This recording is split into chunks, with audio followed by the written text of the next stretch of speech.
చేతిలో పవర్ ఉన్నప్పుడు ప్రజలను పట్టించుకోకపోతే ఏం జరుగుతుంది? అప్పుడు ఏసీ కార్లలో చక్కర్లు కొట్టి ఇప్పుడు కనికరించండి అంటే ప్రజలిచ్చే రియాక్షన్ ఏంటి? ఎన్నికలు వచ్చినప్పుడు తప్ప ఆ తర్వాత తమ బాధలు గుర్తించరని ప్రజలు భావిస్తే ఏం జరుగుతుంది?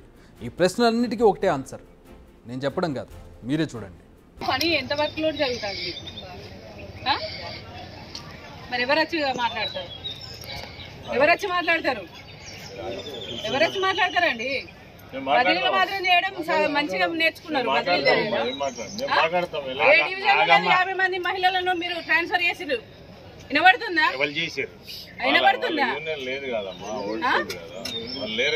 వినబడుతుందా? అలా ఉంటుంది ప్రజల రియాక్షన్. కనిపిస్తే కడిగేస్తారు, నిలబెట్టి నిలదీస్తారు. ఇది రాజ్యాంగం ప్రజలకు ఇచ్చిన హక్కు. That's the beauty of democracy. ఆ హక్కును బరాబర్ ఉపయోగించుకుంది ఆ మహిళ. అయ్యా తమ బాధలు తీర్చండి అని విజ్ఞప్తి చేస్తే పట్టించుకోలేదు. అప్పుడు ఎంతో ప్రజలు పక్కన పెట్టారు. ఇప్పుడు మళ్ళీ వాళ్ళ దగ్గరికి వెళ్ళి అమ్మ ఓటేయండి అంటే వచ్చిన రియాక్షన్ ఇది. ఈ వీడియోలో కనిపిస్తుంది మాజీ మంత్రి బీఆర్ఎస్ ఎంపీ అభ్యర్థి కొప్పుల ఈశ్వర్. ప్రచారంలో భాగంగా పెద్దపల్లి జిల్లా రామగుండం సింగరేణి ఏరియాకు వెళ్లారు. ఆయన సింగరేణి డ్రెస్ వేశారు. అంచెలతో కలిసి కార్మికులతో మాట ముచ్చట నిర్వహించారు. కానీ ఇంతలో ఓ మహిళా కార్మికురాలు కొప్పులను నిలదీసింది. అప్పుడు ఎన్నో సమస్యలు ఉన్నాయి, కాస్త పరిష్కరించండి అంటే పట్టించుకున్నారా అంటూ కుల్లం కుల్లా కడిగేసింది. అదే అడిగేసింది. దీనికి ఎలక్షన్ కోడ్ ఉంది కదా అని చిన్నగా గొణిగారు సదరు నేత. మరి అంతకుముందు 5 ఏళ్ళు ఏం చేశారని సుత్తి లేకుండా సూటిగా అడిగింది. మళ్ళీ ఏం మోహం పెట్టుకుని కార్మికుల వద్దకు వచ్చారంటూ కాళీమాత అవతారం ఎత్తింది. ఇది ఒక్క కొప్పుల ఈశ్వర్కి ఎదురైన సీనే కాదు. ఈ మధ్య ఆ పార్టీ నేతలు ఎక్కడికి వెళ్ళినా ఇలాంటి సిచ్యువేషన్స్ని ఫేస్ చేయాల్సి వస్తుంది. అప్పటి బీఆర్ఎస్ సర్కార్లో నెంబర్ 3గా ఉన్న హరీష్ రావు కూడా మొన్న ఈ మధ్య ఇలాంటి సంఘటన ఎదురైంది. అక్కడ ఉన్నటువంటి ప్రజలు ఆయన ఇలాకగా చెప్పుకునేటటువంటి మెదక్లో ఉన్నటువంటి ప్రజలు ఆయన్ను నిలువరించినటువంటి పరిస్థితి.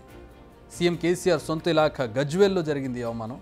గజ్వేల్లో బీఆర్ఎస్ పార్టీ పార్లమెంటరీ సన్నాహక సమావేశంలో హరీష్ రావు పాల్గొన్నారు. మెదక్ ఎంపీ అభ్యర్థి వెంకట్రామరెడ్డి కూడా అక్కడ ఉన్నారు. ఈ మీటింగ్ జరుగుతున్న ప్లేస్కు సీదా వచ్చేశారు డబుల్ బెడ్రూమ్ ఇళ్ల లబ్ధిదారు. మీటింగుల్లో ప్రచారాలు ఇళ్ల గురించి డప్పులు కొట్టి మరీ చెప్పుకున్నారు. మరి మా సంగతి ఏంటి అంటూ అక్కడ డైరెక్ట్గా నిలదీశారు హరీష్ రావును. డ్రా వేశారు, మమ్మల్ని ఎంపిక చేశారు, మరి ఇళ్ళేవి అంటూ సూటిగా ప్రశ్నించారు.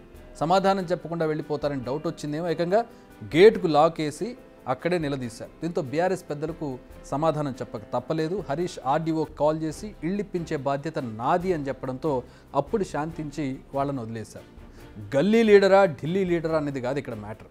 హామీ ఇస్తే ఎందుకు తీర్చరు అని సూటిగానే ప్రశ్నిస్తున్నారు ఓటర్లు. ఎందుకంటే ఓటు వేసి గెలిపించాం, ఓటుకు మీరు ఇచ్చిన హామీలు ఇవి, ఈ హామీలు ఎందుకు నెరవేర్చలేదు అనేది ముఖం మీద సూటిగా అడిగే ప్రశ్న. అది వాళ్ళకున్న హక్కు.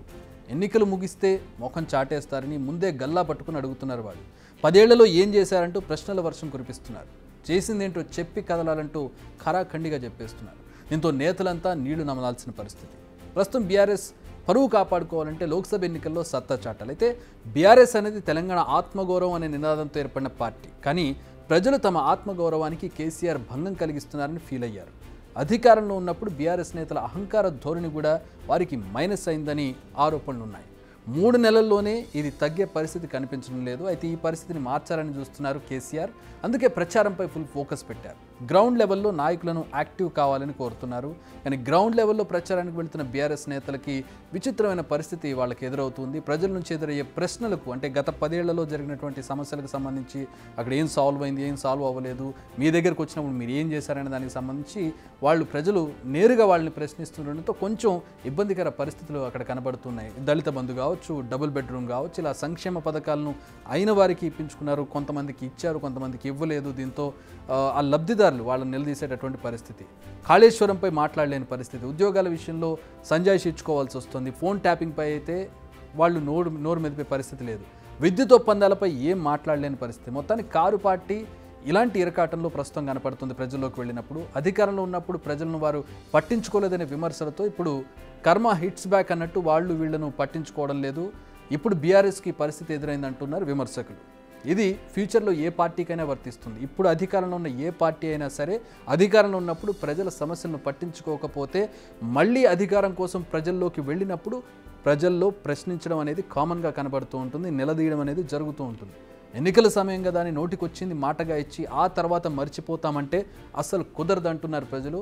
అందుకే ప్రజల్లో తిరిగే ఏ నేత అయినా 1కి 10 సార్లు ఆలోచించి మాట్లాడడం చాలా అవసరం.